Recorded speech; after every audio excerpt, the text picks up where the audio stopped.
Assalamualaikum warahmatullahi wabarakatuh. Selamat pagi. Sebelumnya perkenalkan, saya Kharatunisa nomor absen 22.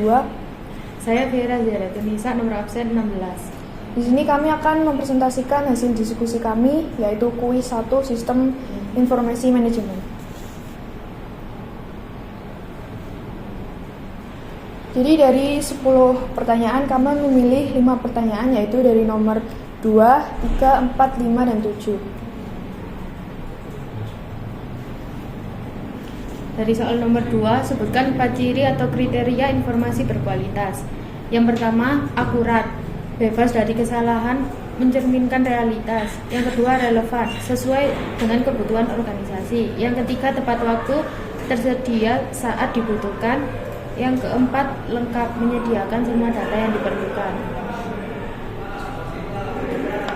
Yang selanjutnya, soal nomor 3, mengapa informasi menjadi sumber daya utama bagi suatu organisasi?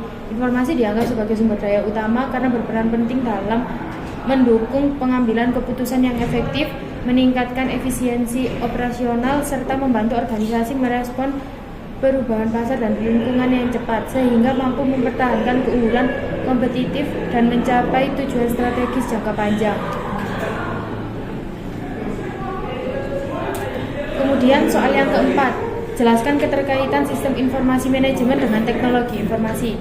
Teknologi informasi menyediakan infrastruktur dan alat-alat yang diperlukan untuk mengumpulkan, menyimpan, memproses, dan mendistribusikan data. Sementara sistem informasi manajemen memanfaatkan kemampuan teknologi informasi tersebut untuk menghasilkan informasi yang berguna bagi pengambilan keputusan manajemen. Dengan kata lain, teknologi informasi adalah pendukung utama bagi sistem informasi manajemen dalam menyediakan informasi yang akurat, relevan, dan tepat waktu kepada para pengambil keputusan dalam organisasi. Selanjutnya, soal kelima, apa saja fungsi utama diterapkannya sistem informasi manajemen dalam suatu organisasi? Yang pertama, fungsinya adalah untuk pengumpulan data. Jadi, sistem informasi manajemen ini mengumpulkan data yang relevan untuk mendukung pengambilan keputusan sebuah organisasi. Kemudian yang kedua, pemrosesan data, yaitu dengan mengubah data mentah menjadi informasi yang berguna. Kemudian yang ketiga, berfungsi untuk penyimpanan informasi, yaitu dengan menyimpan data secara terstruktur untuk digunakan di masa mendatang. Kemudian yang keempat, yaitu distribusi informasi, yaitu dengan menyebarkan informasi kepada pihak yang memerlukannya dengan tepat waktu. Kemudian yang terakhir, yaitu untuk pengendalian, yaitu dengan memantau dan mengevaluasi kinerja untuk memastikan tujuan organisasi tercapai.